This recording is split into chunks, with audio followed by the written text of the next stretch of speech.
First time in the co-host chair, county commission candidate and all-around smart guy. I say that because he's an engineer. Picked a smart college degree. Mark Molitor. Good morning, Mark. Good morning, Oscar. Morning, guys. Morning, Muskegon. You bet.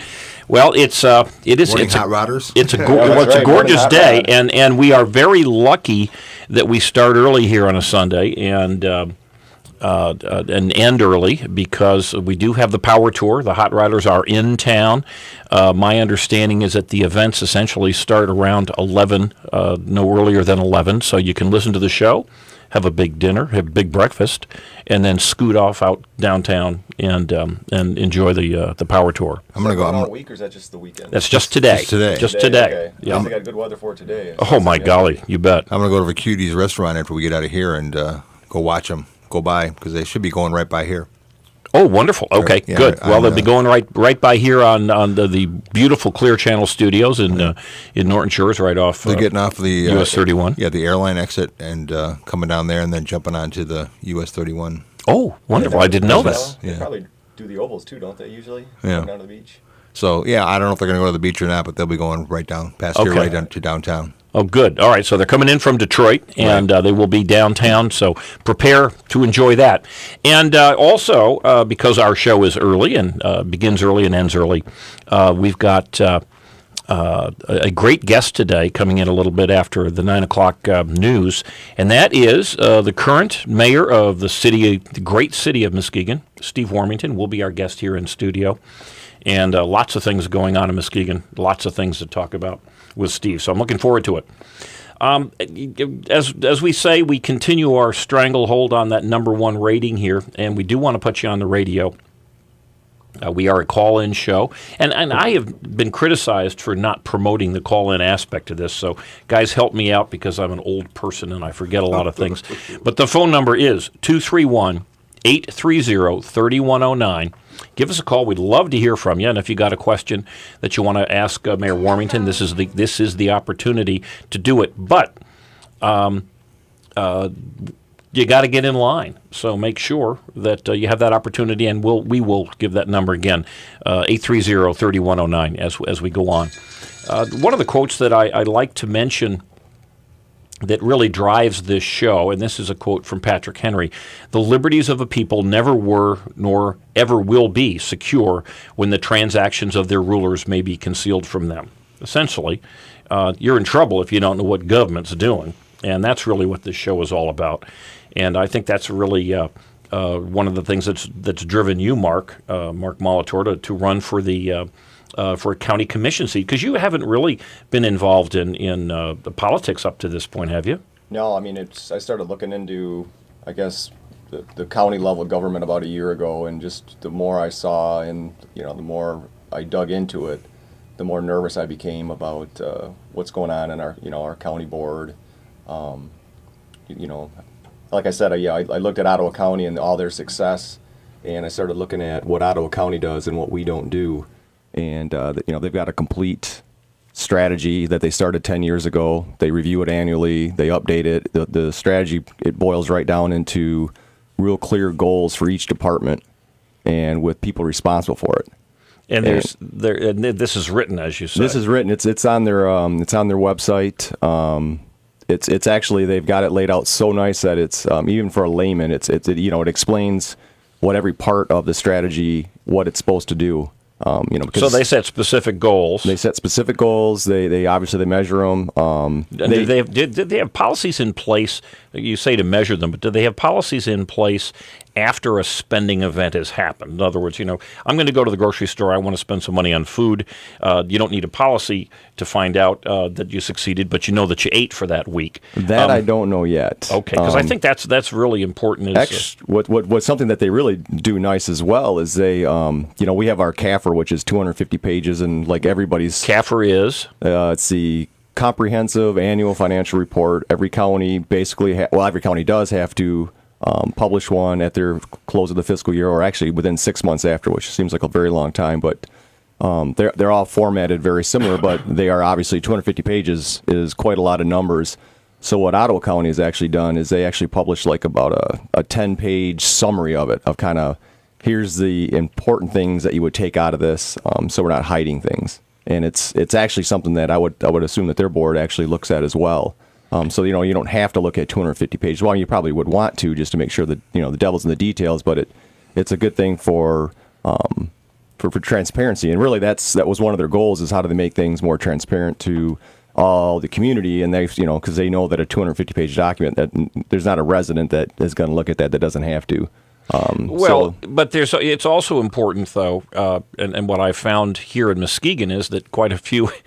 Matter of fact, I'd be very surprised if more than one or two of the county commissioners have actually read our CAFR, that financial annual report, which is a critical document in terms of telling you how successful you were last year. And of course, as we found out with this ridiculous debacle, where $2.35 million was essentially overnight loaned to the Brookhaven Care Center. I think overnight's an exaggeration. Didn't it happen in about an hour? It happened actually in literally in minutes in terms of its presentation to the commissioners. But the point is that had they had information in advance, at least questions could have been asked. And what I like about what you've been doing is that you've looked at Ottawa County, for instance, which is a neighbor, so they have the same benefits that we have, being in a beautiful Lake Michigan location, but they also have the same negatives. It's winter sometimes here, and there are other downsides to being away from a major metropolitan area. But they've come up with a plan that works, and you're looking around and saying, okay, let's go to some county, see what works, and see how that compares with what we're doing here in Muskegon. I've it's interesting because it's all been done before, and so why? So we don't need to reinvent. We don't need to wheel. reinvent it. I mean, you can, and I looked at through Oakland. Oakland's another obviously successful county, and I think they've started things 10 years ago regarding employee benefits and pensions, kind of following what the state of Michigan has done, and because it's a 10-year process to turn those things from being just a big negative into a win-win for the employees and for the county. To transition away it takes from, a very long the time, and I'm afraid and Iowa County's actually is starting it. Started a couple years ago. Oakland is obviously light years ahead, and I don't think we've really begun to start to get people away from the defined benefits. Well, there have been some small steps in Muskegon, but they've been so small as to be absolutely having no effect at this point. But let's explain to folks. You live in the city of Muskegon, and you're running in now. The district numbers have all changed, but what is the new district number? I'm running in District 2, which includes City of Muskegon. That is basically anything that's south of the lake. Up to Seaway Drive. South of Muskegon Lake. And then, basically bordered in by Seaway Drive, so anything west of Seaway. And then I include Roosevelt Park, and then the area of Norton Shores behind Roosevelt Park. So I get all of Roosevelt Park and probably half of Muskegon City. So generally, City of Muskegon, half the west half of City of Muskegon, and then Roosevelt Park, and then some others. And you're running against an incumbent, is that correct? Yep, running against Ben Cross. He was voted in 2010. And he is what is his political party? He is a Democrat. And you are I am a candidate for the Republicans. Okay, so, well, good. So and there's no primary, so you'll be coming up in November. And one of the reasons that I invited you here, in addition to being a guy who's done, I think, some really credible analysis and reading and research in terms of what works in other counties and some of the things that are frankly a little frightening here in Muskegon County, because you've spent time going over these annual reports and others. But you are essentially running in a Democrat area, and as we start to gear up, even though I know a lot of folks don't like the concept of political season, starting early, but we do have, not in your case, but we do have a primary coming in August of this year, so it's just a few months away. And now is the time to start educating yourself, not just about the presidential election, which of course is a little easier, but we've got so many important elections coming up, and we're going to talk about them through the next few months on this show. But this is an opportunity for you, and you to say some of the things that you've things that you might change, or at least things that you've noticed. And we will be offering this to others. Matter of fact, every single county commissioner has been invited to be on the show. Few of them, very few of them, have availed themselves of that opportunity, and time is running out. So anyway, I won't belabor that. But off the top of your head, I know I didn't prepare you this, but is there any one or two issues that really strike you in terms that need to be addressed by the county to make it a better place, not just to live, because I think it's a great place to live and it's relatively inexpensive for a citizen to live, but to bring companies into our community and create some jobs, which is really the supreme problem that we face here? I think the biggest thing is our debt is just going out. You mean the debt of the county itself? The debt of the county itself. We're $156 million in debt right now. That's just bonded debt. The debt doesn't include the $110 million that we're behind on our pension and benefits. So, and those are significant numbers because the county's discretionary budget is only $42 million. Right. So it may be a poor analogy, but if you imagine that your family income, your job was $42 million or $42,000 a year, and yet you had almost $260,000 worth of debt. You know that at some point something's going to have to give. Well, I mean, basically, we're going to have to start either knocking off services for our residents. I mean, just not being able to provide the services. I mean, you have to cut back. There's only so much debt a county can hold. I was, we talked about Ottawa County. I was looking at their debt. They've got, their debt is $23 million. Ours is $156 million. And they're actually... That's their bonded debt. That's their bonded debt. Their pension and their health benefits is in the neighborhood of, I think, 39 million versus our 110. So they've got about 90,000 more residents. They've got more land area. They've got, I think it's like 500 fewer employees for their county. So if you take Brookhaven out of it, which is a big chunk, it's still a few hundred more employees. Yeah. We have a few hundred more employees than them. So we have what by most sober analysis would be bloated, inefficient government that is spending us into some serious trouble. Well, we know that Roger Miller wouldn't like it, and that's what's pushing him to sing as we speak. So we'll be back after this break.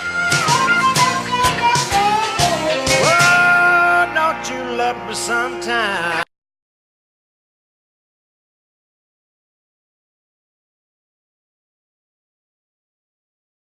Well, your dadgum government, you saw it so-and-so's. You got your damn hands in every pocket of my clothes. Well, and we are back at Muskegon's Eye on Muskegon. And as we talk about phoning in, should have done that before the break. 830-3109. Give us a call if you want to talk to Mark Molitor, County Commission candidate. Jim Riley. I'm actually a County Commission candidate also. I'm running against in the Republican primary, which is in August 7th, and I will be running against another Republican, long time County Commissioner Bob Skolnick. So we'll talk about that later. How's your campaign coming? It's coming pretty good. Pretty good. Well, people are asking the same kind of questions you are, which is, there's much talk about building a jail. There's obviously the totally unanswered questions about the Brookhaven debacle and how much more money will go into there. There was that $2.35 million, but you're the guy who did some digging and found out, in addition to the $2.3 million phony baloney loan that they made just a few months ago, or not even a month ago, I guess, the county shifted, about $1.2 million? 1.27 or something. Very quietly during just 2011 alone. So there's people are concerned. People are looking and wondering, are we going? Where's this money going to come from? And you mentioned something to me that I think is really an important point to hammer out. Muskegon County is a relatively inexpensive place to live if you're a citizen and you've got a home. Our property values have tumbled so that you can have even a place on a lake, and it's not a multi-million-dollar mansion with the property taxes that come with it. But every time we raise taxes or increase the fees, as we've done with our wastewater treatment, and we know that energy prices are going to go higher. We know water, not just wastewater, but water and other, matter of fact, the millages every municipality is telling us that they're going to need more money soon. But every time we increase the cost of being here, it affects companies who either have their operations here in town, and you work for a good-sized corporation here in Muskegon County. It affects the decision, will that company decide to stay here? Will they decide to expand here? And it very specifically, it affects companies giving consideration to moving into Muskegon County or perhaps moving into Kent County, Ottawa, or even Oceana. Or even to expand here. If you can, you look at ADAC, thank God that they did the expansion here, but, I'm sure they have other plants that they probably, in other states that they might have considered. But And the reason is because what happens with corporations, when they're going to make a move, they hire or they don't hire, they have a big staff to analyze the cost of doing business. And when they see a county or a municipality, like Detroit, for instance, think about Detroit. Detroit should be booming. It's got cheap land. It is located in probably the best location in the Midwest. In Detroit. And the problem is that it has ridiculous suicidal government, and it's had it for decades and decades and decades. And we are not Detroit yet, but we most certainly could become Detroit if we continue down this path, especially given, like Detroit, we are surrounded by other communities, other counties that are really doing the right thing. And if a corporation is thinking about moving into Muskegon County, they're going to say, well, you've got $110 million or perhaps even more based on some of your analysis, Mark, and I'm sure we'll get into that at some point. But we've got $110 million that we owe here. We've got all this bonded debt. We've got this new jail that's going on. There's discussion about building a new bus terminal and expanding the bus system of our mostly empty buses that are going around in Muskegon County. And the corporations are going to say, well, at some point, they're going to go after somebody to pay these bills. Who are they going to go after? Whoever has the money. And whoever's got the money. And exactly. And that's what happened in Detroit. That's what's happening in California right now. And in some of the other states that are taxing their businesses out of the community. We're not Detroit. We're not Genesee County or Wayne County. But there's certain people who seem to be intent on driving us in that direction. There are people out there. I call you a Paul Revere because you're one of those folks out there saying maybe not the redcoats are coming, but certainly the red ledger, the debt, the drowning debt is coming on the heels, and it disappoints me that, with the exception of County Commissioner Alan Jagger, that we've only have one Paul Revere on the board at this point, and again, we're not criticizing for the sake of criticizing. We are trying to highlight an ill that is very scary. We definitely need to start making some changes soon. We're not in crisis yet, but it's we don't have a lot of time, and it's not going to affect everybody who votes on things today. The effect is going to be down the road. We'll talk with Warmington about that shortly. Well, there are just a couple things to be aware of. One of the things I've mentioned to folks is that at the county level here, and I don't want to focus on the county too much, but at the county level, Tuesday, June 12th at 1:30 will be a planning session. Now, that's the week after next. Just kind of throw that in your calendar. I will be posting it on eyeonmuskegon.com just as a reminder. But we do have on June 5th is the deadline for the county wants to raise the millage rate. Not significantly, but they want to raise the millage rate. They have to post this in the Chronicle. But on June 7th, they will have the request for authorization on the millage. So if you're interested in seeing how your county commissioners will vote on that, of course, we'll publish it and talk about it here next week. But June 7th, the Ways and Means Committee meets. That's a Thursday. I believe it is Thursday, and that's at 3:30 at the county building. I predict a 10-1 vote. There we go, and I suspect you're correct on that, and I think that's pretty sad. Hey, what makes you think that? That's pretty sad. The big spenders, they just like to spend. And again, the funny thing is too, and it's certainly not funny, but very few of these people would be making these spending decisions. Certainly not going out and paying well over $1,000 for an iPad that you could pay $600 for.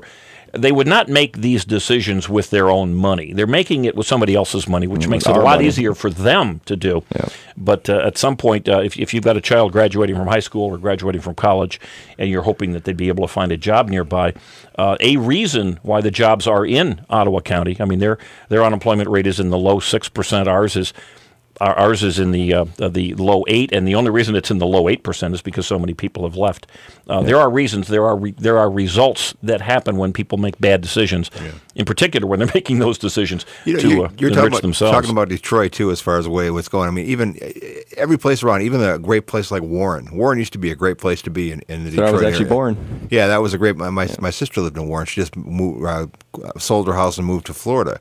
Now that place it's just terrible. All the houses are just foreclosed upon. All these looks like used to be $200,000 houses are worth under $100,000, worth about $60,000-$70,000. Just unbelievable. We are giving enormous power to politicians. That's our system. That's the way it is supposed to work. But if we keep ourselves in the dark, and if we say, hey, this is a really nice person, that person, he gave me candy at a parade, and he's a funny guy or she's a funny lady, and all this kind of stuff. And you're not talking about the real issues that matter. I would strongly recommend that next time you see I don't care if they're the mayor or city council or what have you, what are you going to do to help my 18-year-old get a job? Well, there's so few people that get involved in the county politics, and thank God it's not worse than it is, because you look at the Heights, the same thing happened there with the school system, where you had a board who really didn't know what was going on and no one was watching them, and then it just got to a point where they have to close the school down. Well, and the county, there's really no one watching the county either. You go to the meetings and it's a very, very few people are there. I would just say the board, the situation in Muskegon Heights is even worse, because it was named the worst high school in the state of Michigan years ago. Yeah. Everybody knew. You talk about a reactive environment. We react in Muskegon, Ottawa County, Oakland County, the successful counties. They are proactive, right. and we need to stay. We need to address that at some point.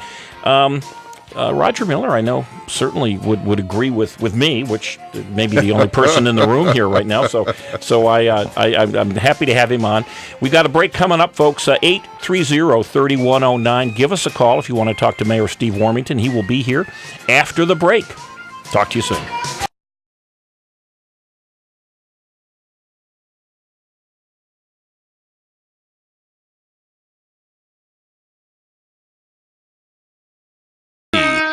Well, you dadgum government, you sorry so-and-sos. You got your damn hands in every pocket of my clothes. Well, you dadgum. And we are back at Eye on Muskegon. This is Jim Riley, your host.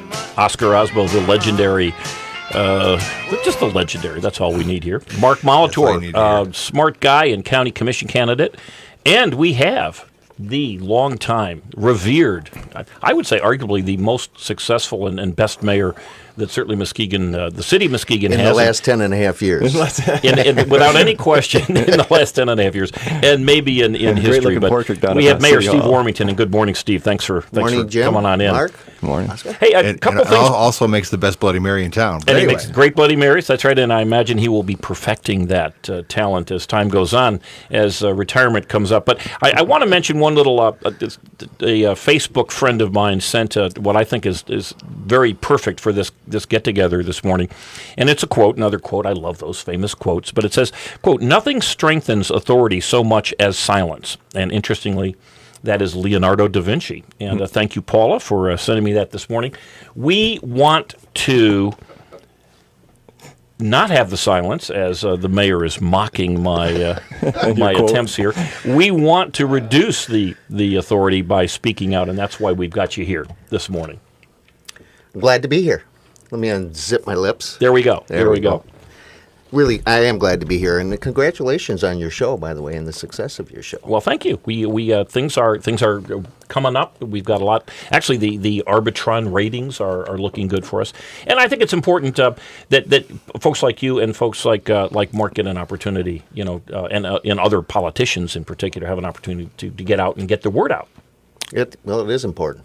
And so you recently announced your resignation. I guess that's probably on the top of everybody's mind. I think people have seen a little bit about that, but maybe it was mine. It surprised me. Yeah. Well, it Well, was I made a lot surprise. of people happy. I don't think so. You got to go to M Live. You'll find out how many Well, I made you know, happy. the people that post on M Live are the people that always post on M Live. that's That right. they're actually Well, that's- very critical of everything anybody does. There's so. 6 very important people. There's no doubt about that.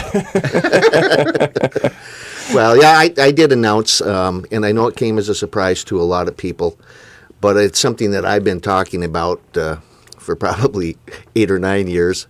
But And that makes sense. But the last time that I ran, and I ran unopposed, which is unfortunate in one sense, unless you're the candidate, and then you're happy because you don't have to go out and do the Let you campaigning concentrate stuff. on your But job a little bit more, but it is disappointing that it's not the way it should be. Right. No, I'll definitely just not. tell you that. But at that point in time, my intention was only to stay for 2 years and serve a decade. And there were some things back then that needed to be completed, and I've come to the conclusion that there'll always be a project that needs to be completed when you go forward and do it. And so last year I didn't do the resignation at the end of the year, primarily because I put together the mayor's task force in response to some of the violence that we'd had in 2010 and early 2011. It wasn't appropriate for me to begin that and then walk away from it. And I would tell you today that it's not complete. Mm-hmm. We still got a lot of work to do. But I will continue to work with the members of that committee, and I'll work to whomever the new mayor is in whatever way I can help them to continue to do that. There's other issues certainly that are hanging out there, the Sappy property, certainly budget areas, but it's time for me to move on. Stan Tyler, a good friend of mine who passed away about 10 years ago, one time he and I were sitting at the Marine Tap Room, and he was getting ready to pass on the reins of Tyler Sales to his son Jim. And he was about my age. I'll be 62 in a couple of weeks. And I asked him, I said, why are you doing this now? There's no reason to do that. And he said, I probably have 10, 12, 13 years of good life left where I can really go out and physically do the things I want to do before, age begins to creep up on me and I won't be able to do it. And those words always sat with me. And as we well know, he lived maybe another 5 years. But that's the way life is. And so I've just decided. While here. Yeah, I decided that I'll go back and maybe I can golf at least once a week instead of twice a year and enjoy some of the other things. And I certainly have the responsibilities of Marine Tap Room, and I'm going to keep my nose in from the other side where I can perhaps say some things that You can would be not, the responder on M Live. that- You need That would be satisfying, I'm you gotta sure. have a good username, ex-mayor. well, I'm sure I'll now begin to read and respond. So what happens in the interim now? I mean, before the next election, is there someone for you're the next looking at? election, the city commission will choose a new mayor. In all likelihood, I assume it'll be from amongst the 6 of them. However, it does not have to be. And then they have 30 days to do that, and they'll have another 30 days to replace, if they pick from themselves, someone to backfill that replace. position, so it just keeps. So they will dominoes. make that pick? Yes. Okay, and then when would that person who was chosen by the city council then be up for election? They would be up for election in the year 2013. Okay, all right. Whether all of the at-large positions will be up for election in 2013. There's 2 commissioners at-large and the mayor's seat. And if they were to choose a ward commissioner to become the mayor and a ward commission seat were to open, even though that election wouldn't be until 2015, they would still have to run in a special election for 2013. So do you get a vote in on this, or because you're resigning, you do not get a vote? I do not have a vote on it, and I shouldn't have a vote on it. But I'm always willing to talk to people if they want to talk to me. Why didn't you wait till 2013? Just about. It's time, Just Oscar. It's time for me to go. Yeah. It's, for me personally, I need to begin to do some other things and focus on some other things. And I always been in my plan, but there's a sense of frustration that I have on some things that have happened too, and not with the city, but countywide. Do you want to extrapolate on any of those? Well, I'm frustrated that we didn't move on the water situation to a point where we have a county-wide water system, albeit whether the county was running it or whether it was an authority, and I'm not sure which of those 2 evils is the right one, but I still think that we need a county-wide water system. And, I'd agree with that. and Is that still in negotiation? I know you sent a letter that said it's not. It's but not. Well, I don't want to say it's not in negotiation. The letter that I sent was to Mona Shores and Fruitport Township and basically said that we were going to cut off any discussions, but that was for them to become customers. To the life of me, will never understand why the two of them never said, even though county-wide we never reached an agreement with anybody, but nobody's ever stepped forward. The county, any of our user groups as a group combination, they did meet with us. They asked if we would lower the rate to them, even though they all have individual contracts, because we made an offer in July of 2010. They then wanted to see if we would lower the rates, which we were willing to sit down and have a discussion on, and actually came to somewhat of an agreement there. But through this whole process from the time that I said the city of Muskegon would take a look at selling their water system for a county-wide system, nobody has ever said, what'll it take? How do we begin the process? So have any county commissioners been involved in this discussion at all? John Snyder has been John involved in the discussions, and I'm sorry to say that the chairman, every time that I would see him, would tell me how important the water issue was, and we would need to get together and work on it. That was pretty much the only conversation we had till the next time we ran into each other, and he said the same thing. Same thing. Yeah. There's some new state grants, I believe, for any consolidation projects that are, I guess I keep seeing this in the paper. I don't know if that's actually in place or they're going to be in place. Well, there are some that are out there, and certainly you have to compete for them statewide. But the fact of the matter is if there weren't any grants, it's still the right thing to do. It makes sense for us to do it.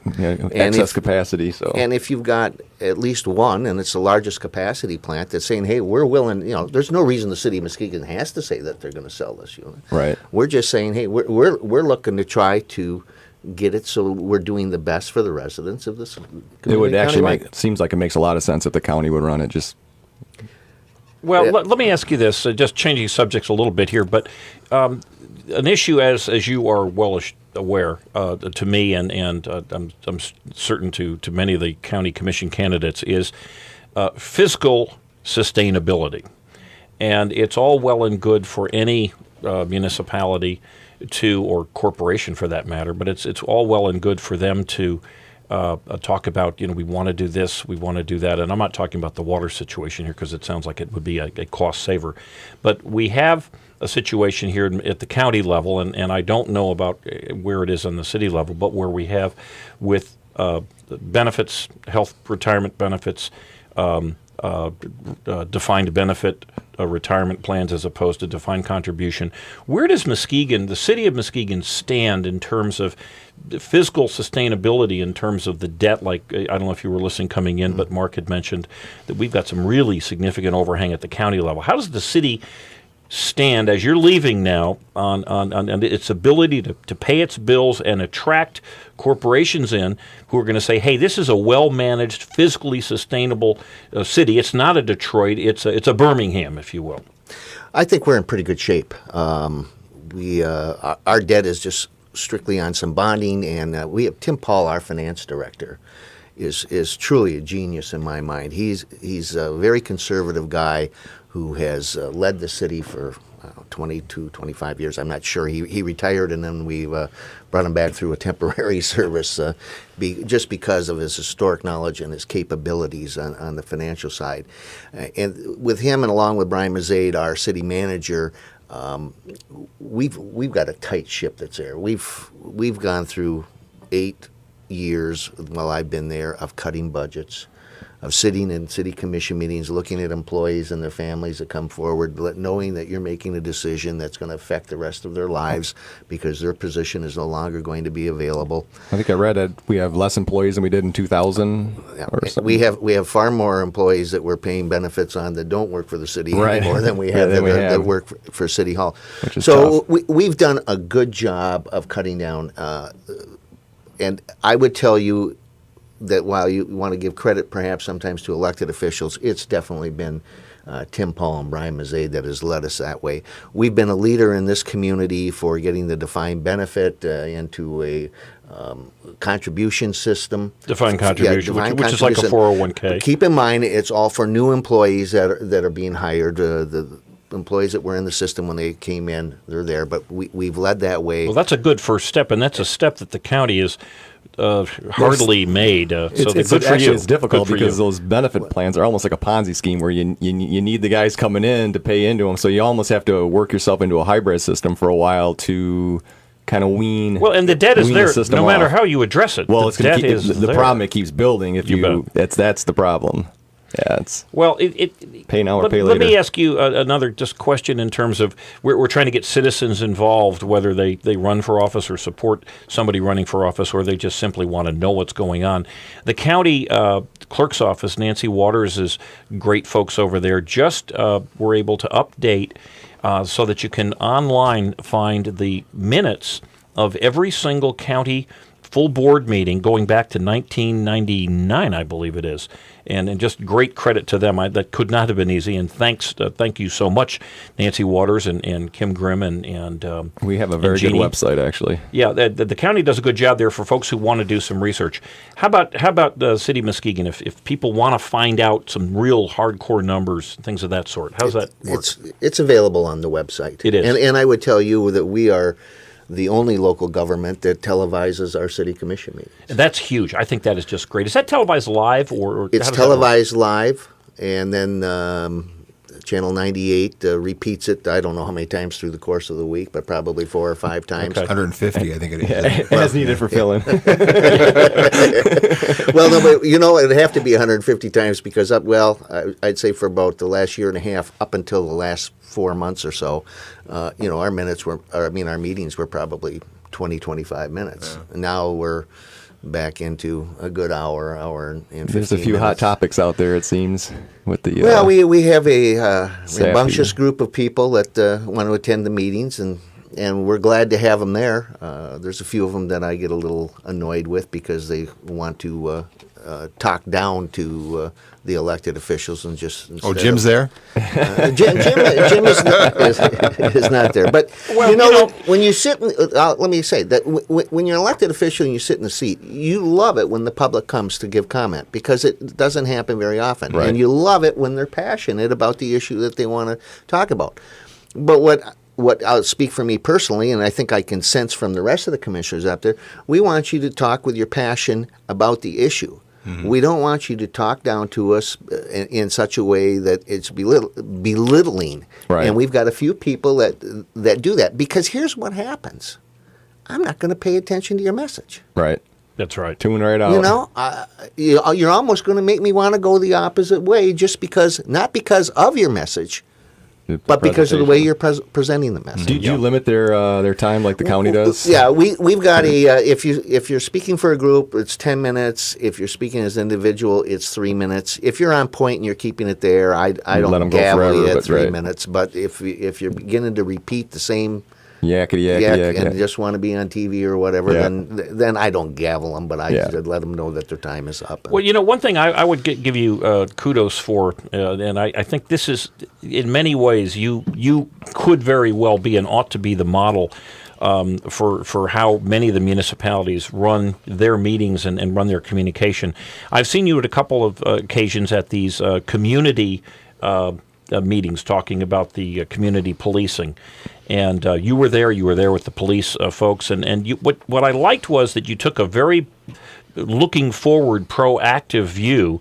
You said, "Look, we've got the Sappy plant. Of course, that's already happened, but we're revenues are going to be declining or have declined significantly. We've got the Consumers Power situation coming down the road, where our revenue for the city of Muskegon is going to be declining. We specifically know about this. We need to start looking at things to address it in the future. You've brought that to the folks. I've been to, like I say, a couple and actually videoed them and put them on eyeonmuskegon.com. How is that being received? Because to me, that's what makes you a unique mayor, and that's really the kind of communication that we want to have. Well, I think it's been received well. Okay. But on the other side, the reaction has been somewhat disappointing. When I've been out promoting this neighborhood awareness program and discussing other items while I'm at those meetings, everybody seems to be enthused about it. But then afterwards, to get them to move forward and do anything, it really hasn't happened to the level that I'd like to see. And that's why I will continue to promote and push that program and go back to neighborhood meetings to try to get, as I said at many of those meetings, I only need to get one neighbor to start this, and after a while it'll begin to blossom as one block in a neighborhood feels a little bit safer perhaps than another that's there. But I don't see a lot of other people beginning to go out and do the proactive stuff, and I was hesitant to do it. I mean, I was challenged by the Muskegon Chronicle, in my opinion, to what are we going to do about the violence that's here, and I honestly had to sit and think and say, geez, I am the mayor of this city. What are we going to do about it? And that's why I put together a committee and why I've taken the, out on the street and talking to the people, because I think it's important. But if we don't face the issues that are facing us right now, we become a society that so much says, I want somebody else to take care of the problem. Right. I want it to go away. And I'm going to tell you, when it came to the violence, that's right where I was. I just hope these shootings just go away. And they have not. Well, they actually have, Mark. I mean, there was one in Muskegon Heights, I think, earlier this year. But compared to what 2010 is, they have. But it doesn't mean that they don't start up again. Right. Well, there's this one in Norton Shores, 2 weeks ago on Sherman and Henry. Shooting up a gas station. Shooting up. Well, they were shooting at somebody, but they. But and I agree. But it's spread now, and it's unfortunate. And it's summertime, and that's traditionally when the most of those types of items happen. So, but we, as I said, we've become a society that wants people to take care of what the situation is. I've heard Jim talk on Van Wyck's radio show. They've talked a little bit about the senior transit thing that we're facing in the city of Muskegon. Here's a service that we've cut that's been extremely important to 200, 300 residents of our community. We're receiving a lot of letters, lots of phone calls into the offices from folks that are saying, I depend on this. Mm-hmm. I don't own a car.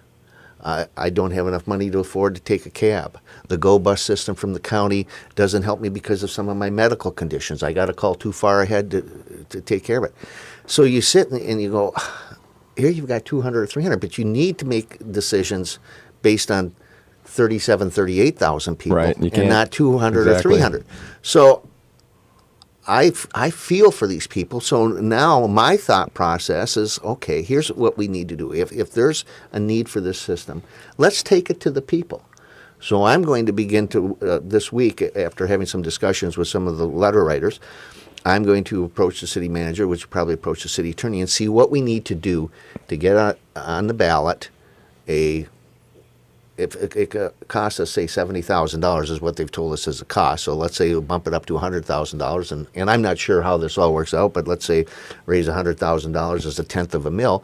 You put on a tenth of a mill millage for senior transit on the ballot. Let the citizens decide if this is a service that they're willing to help and pay for. Yep. Government's responsibility, and I know I heard you say, what's government going to do about creating some jobs? And I would argue with you a little bit as to how much is government's responsibility for creating jobs. I'm not really certain. It's to not stand in the way of creating jobs. It's the opposite. The government can't create, but they can get out of the way and reduce those barriers that corporations, time after time, say are keeping us from moving into the community. But, when communities go for millages for public safety, I'm going, why would you be asking for money for public safety? That's your first responsibility. Right.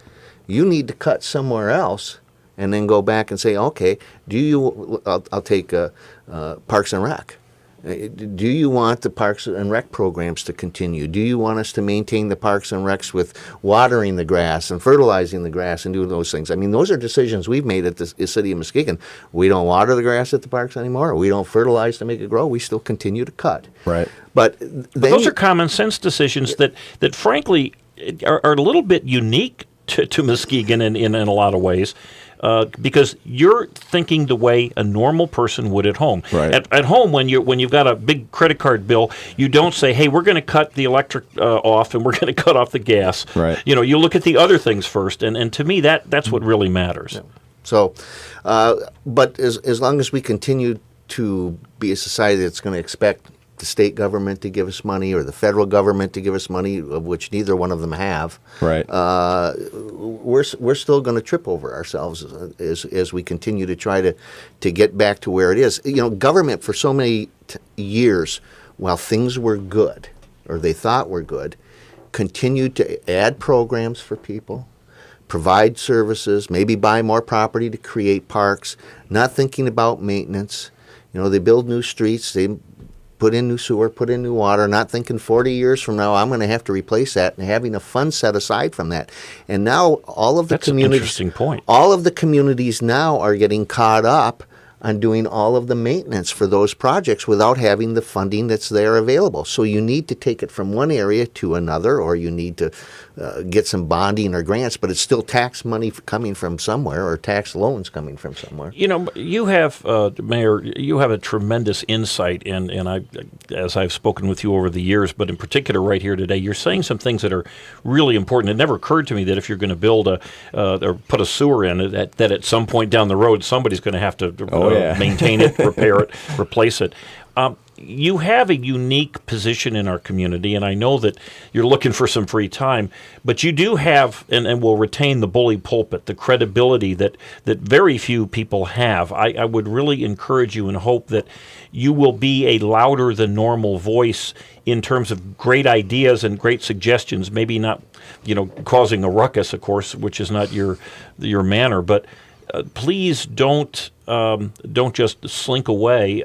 We need someone. Yeah, like John Van Wyck, who just kind of like went out of the picture when he retired, right? Yeah. Well, no, I don't think so, and I don't expect that to be the case. But I think that's part of the problem in Muskegon County is that our elected folks do disappear when they lose an election or when they retire, and those are the folks who actually know what's going on. So we need you. We need that mouth. Well, Keep it going. Yeah, I'm not going to go anywhere, and I'll be a voice for what, at least my opinion, I think is right. And well, you're vested into the city. I mean, you got a business there, so yeah. And I love the city. I love the county. But another issue that's always piqued my interest a little bit is as I've watched through, and I didn't know this when I first got in. I was like you, Mark. When I ran for office the first time, I was a virgin. All right. And no experience whatsoever. And see, now Oscar knows I wasn't really a virgin. That's hard to believe. A political virgin. There you go. We don't have video here. But anyway, as I sat and I go through it, and then I looked at the contracts and where we were with our employees, and I go, working in government, what a great retirement package that baby is. And the elected officials of the city of Muskegon don't have any of that. The county do. The county, they do. The county Absolutely, they does. do. Yeah, I think even John Van Wyck gets a little stipping from when he served on the planning commission 20 years ago. Well, that's why he bought that new Ford GT. Oh, I thought it was the Fiat. That was. But here's interesting. You have an administrative staff that basically does the negotiating of the contracts with the unions. And so they reach an agreement. And I picture this happening 30, 40 years ago and how we got to where we are today. And let's say they come and they say, well, we got a good package. We had to give them a little bit more in medical. We had to give them a little bit more in retirement. But instead of 35 cents an hour, we're giving them 20 cents the first year, 15 the second, and 15 the third. It's a great package. Everybody signs on. Then they come back to you, and this continues year after contract after contract and contract. Say, well, it's not really fair for us not to take care of the non-union people in the same way we take care of the union people. We should probably give them the same health benefit package. We should probably give them the same retirement package. And you're an elected official. You go, yeah, that's fair. That makes sense. So you go ahead and do that. Then this little bird pipped in my ear and says, so that means you're actually negotiating your own benefits, through the union people. That's so 2.25 multiplier doesn't sound bad. 2.25 times 125,000 times 30 years. And you get what you got. It's a pretty nice retirement package. Yeah, it's the people facing each other with a negotiating table have the same ultimate goal, and that is truly the problem in municipal governance. Please stick with us. We got to take a break here. give us a call. You got an opportunity here to really scream at this guy if you want. It's 231-830-3109. I mean, he's not going to be mayor for a whole lot longer, so give us a call. We'll be back. 4 weeks from today.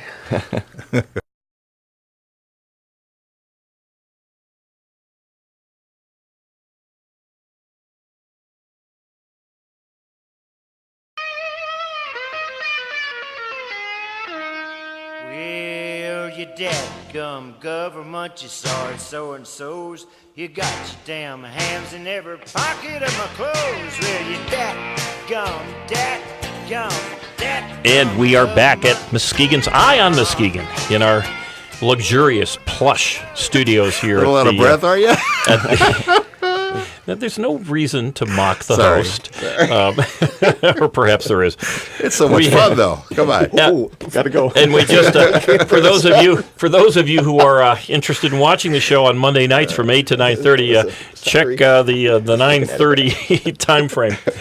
You get a little extra from Mayor, soon to be retiree, but Mayor Steve Warmington and County Commission candidate and a digger up of all sorts of interesting financial information, Mark Molitor. I'm trying to learn the hard way, or learn before I get there. I'm actually acting like I'm in the job already by doing the studying, and probably should spend more time on my campaign, actually. I got to ask you, I made a joke about John, but are you going to be as busy as John when you retire? Because, I mean, John is busier now, I think, than when he was working. Well, I think you're John Van White. Yeah, John Van White, I think right. you're right. The difference between John now and John when he was working is that he doesn't get to take the nap that he used to be able to take when he was working. Or the scotch. But anyway. I hope that I'm not quite as busy as what John is, but I'm certainly going to continue to be involved. And if that's what it turns out to be, that's what it turns out to be. And he's the guy that got you into this. I remember your 60th birthday you were talking about how John was your... John was the first one that approached me on it to do it. He's absolutely if people didn't like my 10 and a half years of service, take it out on Van White. Don't take it out on me.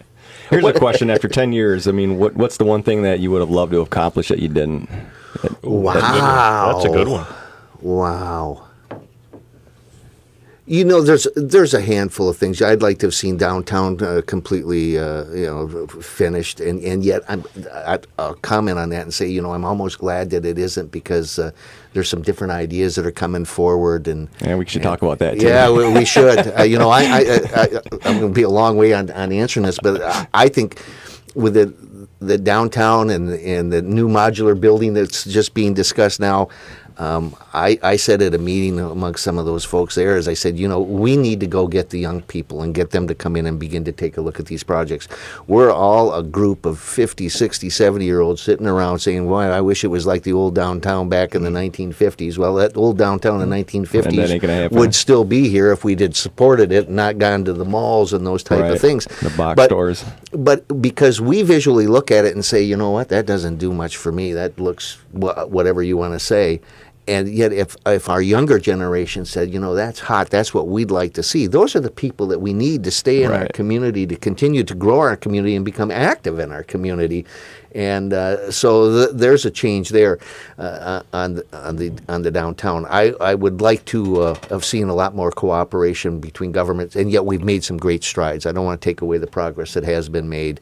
It's difficult for people to get entrenched in their jobs to want to give up any of the power that they have, and I certainly understand and respect that. But I still think it needs to be continued to talk about, and as long as the economic numbers indicate that you're going to have to continue to cut services, eventually we'll be forced to get there. Right. So it seems let me just touch base on this because you said something I think that's very important. It's difficult for people who've been entrenched in their jobs, and as the quote from Da Vinci said, the silence is what empowers those very same people. And we, as maybe a little older, not Mark for sure, but certainly we are older than much of the folks who are really going to benefit or suffer from the decisions being made. It's so critical that we get these younger people, and I would say, by my definition, would be really anybody under 50 or certainly 40, to get involved, because the people who have gotten us to where we are today are going to still be there on August 8th after the primary, or at the after the November election unless we somehow get involved in voting matters. Educating yourself on how to vote is very critical. But people who like to spend other people's money and in their own way, and I'm not suggesting that even that there's right or wrong ways necessarily, but they're going to do it in the vacuum of other information, complaints or what have you. And most of the people who are complaining the loudest, I would imagine, from what you're hearing, they want you to spend more money.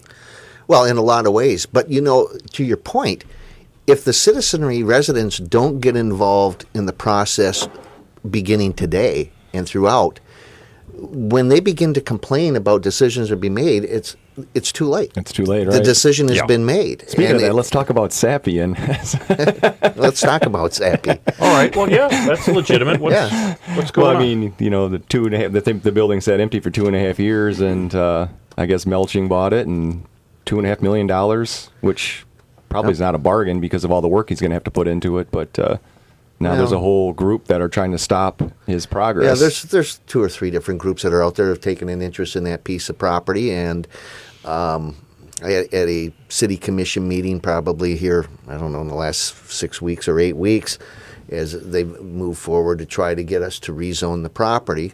Well, we could go forward and we could rezone the property.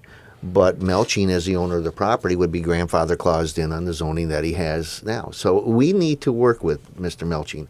I found him to be a very sincere guy who I think he has the best interests of the community in mind, keeping in mind that he's got a piece of property that he wants to develop. He's a businessman and needs to move forward to do that. But I informed those people just what I said earlier. I said, that property, they basically closed it up in April of, I think, 2009. And then in August of 2009, they announced that they were going to put it up for sale. 2011, they sell it to Doug Melching. If we go back to 2009, when we lost those jobs and so many other jobs in our community at that time, the most important thing that was facing this community and everybody was talking about is we need jobs. And we were hoping maybe another paper mill would come in and take care of that property, or we were hoping new wind energy and somebody was going to come in and take care of that property, or they were going to buy the power plant, and all of those types of conversations were going on. So the real premise was jobs. And it still is. Yeah, and I remind the people of that. If you had come to the city back in 2009, and I said maybe as elected officials we should have thought of this too and taken a look at the master plan, but our focus was on trying to bring jobs to this community. That would have been the time for us to sit and take a look and say, you know what, now is the time for us to rezone the property. Was that an open, discussed issue? It was. We never had discussed it. They probably never assumed that a Sappy would close down this year. I mean, if you look at the value of that property as an industrial, I mean, it's got rail access, it's got a port, and it's got a power mill. Yeah. I mean, you can't ignore the fact that of all the bad things Muskegon has going for it, that's actually a good thing to bring in industry. And it ought to be affordable, too, if you consider that same kind of property in a Milwaukee or Chicago for sure. city. So, I mean, well, we're the largest deep water port on Lake Michigan. So and somehow we need to be able to take advantage of that, but you still have to have the businesses that have the interest. It's, right. We can talk all we want to about wind energy and how we're a great place to build it and to ship it and do all of that, but if there isn't any interest in wind energy for people to invest the money into it, then it doesn't make any sense to build a factory to have the power. Well, and also if corporations, companies, individuals, human beings make decisions based on the same logic. Republicans and Democrats generally have the same logic. In other words, if I'm going to spend money, I want to make sure if spend my own money, I want to make sure that it is intelligently spent. And if I'm going to look to an area to move to bring jobs, for instance, I want to look at the finances, and I want to look at the location and everything else. But I also want to look at what is the mood of the community.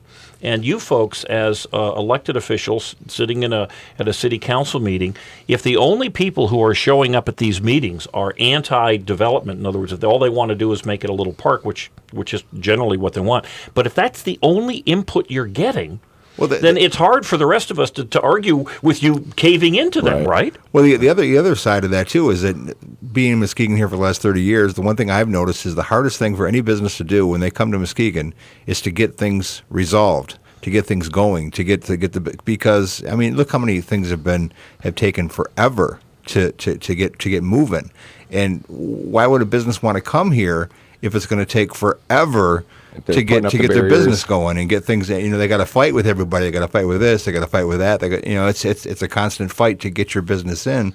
Everybody's got something against something. It's never. Well, we've been talking about the Clipper for how many years now? Yeah. And we're going to bring it back. I mean, then the Port City Princess came, and then it's that's just an example. But I mean, there's just tons of things that Muskegon was going to do, and it never got done. Well, in the 30 years I've been here, we need people to stand tall and say really what you just said. We need more of them to say it in the city council and the county commission meetings, and we need more of the folks who've been hands-on doing the tough work for 10 years. We need those when they're out of the, you can say certain things when you're a non-politician than when you are. No, and I'm not blaming. We need to stand up because the voices of don't come here, don't develop, don't do anything are very strong and very organized. Right. Well, do they actually have a chance to? I mean, they had a petition, but I think a lot of the people who signed the petition was online. I don't see them as having a chance. I think they can put it on the ballot, and I'm not precluding them from doing that. And it votes. It just doesn't change it for the property owner that has it now. Right. And if they do that, it could end up being a long drawn out court case, I suppose. It'll sit there for 15 years. That's exactly what my point is. Yeah. So I mean, I think we really want to work with this property owner to get it. I've told Doug. I said, and people will argue this with me, but I said, that's an important piece of property for many, many reasons. But if you come in by water into our community, I said, because of the structures that are there now, if you look off in that direction, the first thing you're going to see is going to be towers the paper mill. I said, and when you drive along Lakeshore Drive, it's the same thing. I said, if you bring in industry that doesn't make a lot of noise, doesn't pollute, and I said, you berm the corridor of that property, that isn't his plan. I understand. Yeah, so that it looks pleasant to the eye. I said, what you put in the middle, as long as it's not doing anything to the environment, we're really not going to care. But that's the whole thing too with the Holiday Inn, which used to be the Muskegon, the Hilton. Yep. When they were going to bring that in, I remember that because they were going to put it right on the shore, just like Spring Lake, and have the boats come in and everything else. But they said that it wasn't safe to do it. But yet you've got every place building there now. What changed in the last 30 years that they can build there now? I would tell you that we in Muskegon County sometimes are our own worst enemies. Right. I'm not blaming you. I understand. We step on our feet far too often. We're all about our own little entities. Because as well as I do that would have been a beautiful thing. Absolutely. The Hilton probably would have made it there too. Bringing the boats in right there, docking right there, coming into the Hilton. Now it's, I don't know, 30 yards from the water. Well, look at the success of the Shoreline Inn now. Right. Yeah. I mean, that just proves people want to.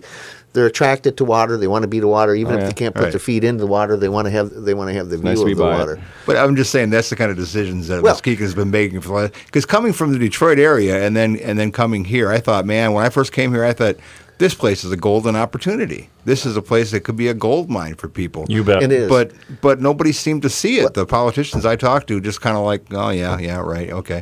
And I would tell you, as a representative of the city of Muskegon, one of the things that frustrates me when we get into the intergovernmental conversations and this one's trying to take over this one and we're trying to do this and that, I sit and I go, do you realize what the city of Muskegon provides to all of the residents of Muskegon County?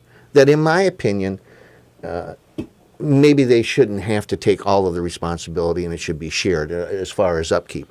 And one thing that I would tell you is the Cross Lake Ferry Service. Why should that have been the city of Muskegon's responsibility, not the county of Muskegon's responsibility?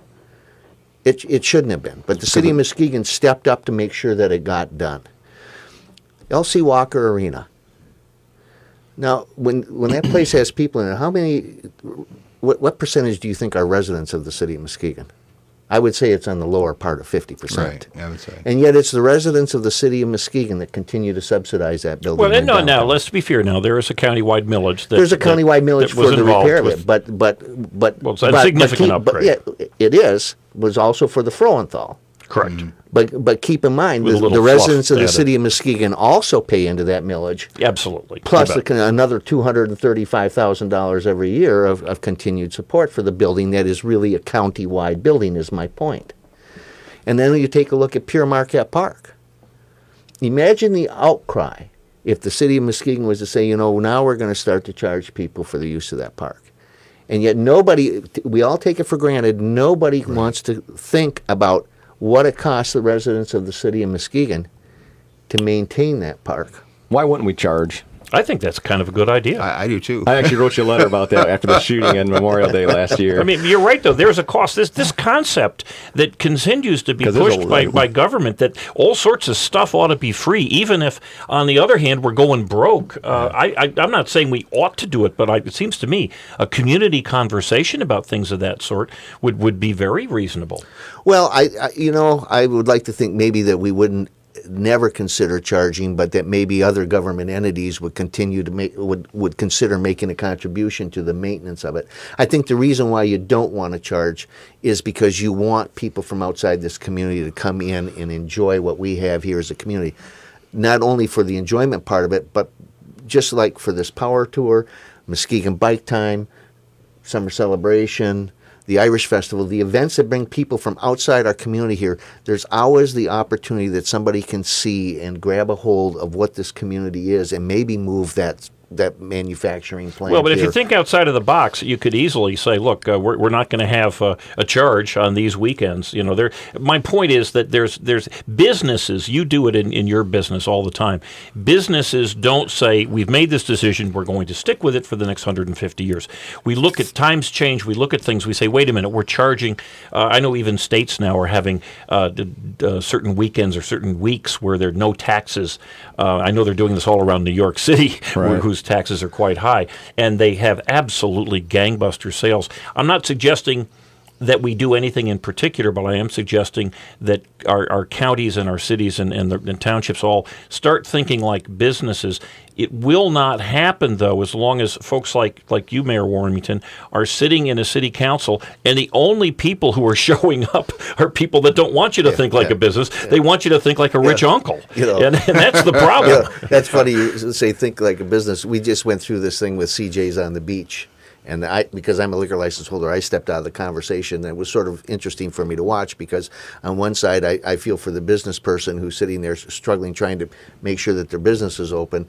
And then I'm watching our commissioners that are sitting there and saying, well, wait a second. Your debt has risen every year. Every year you're coming forward and asking for the same thing, and now you're further in debt than you were. And then we have a few people from the audience coming up and say, well, it's an important part of our community. We need to have it open for down on the beach. And Commissioner Spataro, a good staunch Democrat, Commissioner Spataro says, he says something along the lines of, this is really interesting to me. You want government to act more like a business. Now we're acting like a business and saying it doesn't make any sense for us to give any money, and now you're coming forward and telling us that we need to give this money. I love when Spataro talks because he is so direct and he does not hold a punch. He lays it out like a lawyer, here it is, and whether you agree with him or you disagree, you know with him, where he stands. I will tell you that man does his homework. Yeah. Can I ask you a question on homework on this, though? This, if we can keep it short because we are running short on time here, but why did we shut down? Or why did we, demand payment in May? Whereas if I owned the land, if you owned the land, you would say, okay, they got a short season. They're going to be open from May 15th until September. I'm going to make decisions for next year in October or November when they shut down. Why didn't that happen, that decision get made that would have allowed time for somebody else to come in? Well, that would have been a decision of the property owner because the property owner knew full well. Who is the property owner? They're on the Grand Rapids. Oh, so it is not the city of Muskegon. The city of Muskegon owns the land. They lease it for $1,000 It's a a month little or under something. $1,000. But it was a the month. back property taxes that And back the lease. property taxes pushed and, you guys and the rent. to put the Well, hammer down. Why didn't you guys put the hammer down, or at least let them know? Bingo, you've got to come up with the we money. did in March. In March, all the liquor licenses come up for renewal at the state as of April 30th. We begin the process in early March. You receive the notice in April. There are different items you have to have completed in order for the city to stamp their approval on the renewal of your liquor license. One is you don't owe the city any water, or any money, which could be for your water bill, city income tax, or property taxes. Did they go through that last year too? Yeah, every year. I mean, so they owed money last year as well. Yeah. Oh, yeah, But Steve, this has been going on for years. I guess my point, and I'm not, dumping it on you, but my point, this is the difference between government and business. You've got hoops to jump through that others don't, that companies don't. But again, if it was my property, and I said, okay, I know that there's some things coming up in March. Certainly no business is going to be able to get up and running, from, at the end of March. I'm going to let this owner know, and I'm going to put up some very specific requirements of the, not the owner, but the operator of the business, that by the end of, let's say, November, if you don't show me that the money's in the bank or convince me that whatever is necessary to be done is going to be done, at the end of November, I'm going to do whatever foreclosure is necessary so that we have it available for a new operator coming in this season. I don't think they can foreclose. They can only foreclose. However, whatever the necessary because they own the building. Yeah, so there's not a lot we could do there, Jim. I understand what you're saying, but in this particular instance, there's not a lot that we could do there. To answer your question, they were current with the city through the end of the year on their payments of their rent. It was the property taxes, and they were actually was the 2010 property taxes. They'd paid their 2011 winter taxes. I think it was one of the taxes from 2010 that they had overlooked. They had borrowed the money last year in May to come forward, make all of their payments. Okay. They came forward. They offered they wanted to make an arrangement to put a certain amount down and then try to catch up. And I wasn't part of the decision, but I think part of the decision that the commissioners made is they didn't have a track record that showed that they were going to be able to maintain and make the payments and still not be in the situation a year from now. Well, I appreciate that explanation, and it sort of mollifies me, but I still would like to see every level of municipal government thinking more and more like businesses, looking forward. I know that you've done an awful lot of this. I was absolutely shocked when you were talking about the possibility or the likelihood now of the Cobb plants closing and the tremendous reduction in property taxes that we're going to get from there. That's the kind of thing I want to see happening, looking forward, planning in the same way we do. I mean, if you are a young parent and you've got a 2-year-old, you're thinking about college. That isn't for 16 or 17 years from now. And I'd like to see more of that rather than the folks who show up at meetings and say, hey, give me more free stuff, and are shocked to find out that there isn't any money for that. We certainly hope to have you back. Thank you so much. We wish you the best in retirement. We will have you back because everybody wants to know what you're going to do with all that free time. And there's some rumors that maybe the Marine Tap will have some changes down the road too. So How about a deck? Oh, that'd be nice. Deck would be cool. Coming soon. You and John were going to take over the mat and drive people around, weren't you? Well, we were going to do senior transit. There you go. Well, a deck sounds good to me, and I will get a plug-in for Men Who Care. Oh yeah. Make it quick. Men Who Care this Tuesday at Fricano's. We'll be meeting 6 o'clock from 6 to 7. It's and at Women Who Care will be the next day there. Great charity. Thanks to Oscar, Mark, Steve. Don't forget to check us. By the way, you can listen to us on ionmuskegon.com. I post the show later in the day. And next week, we've got Captain Fred back, and we're going to have GOP Senate candidate Gary Glenn. So prepare for that. Listen to us online if you like. Send us an email. Go to ionmuskegon.com. All that information is there. We'll see you next week, folks.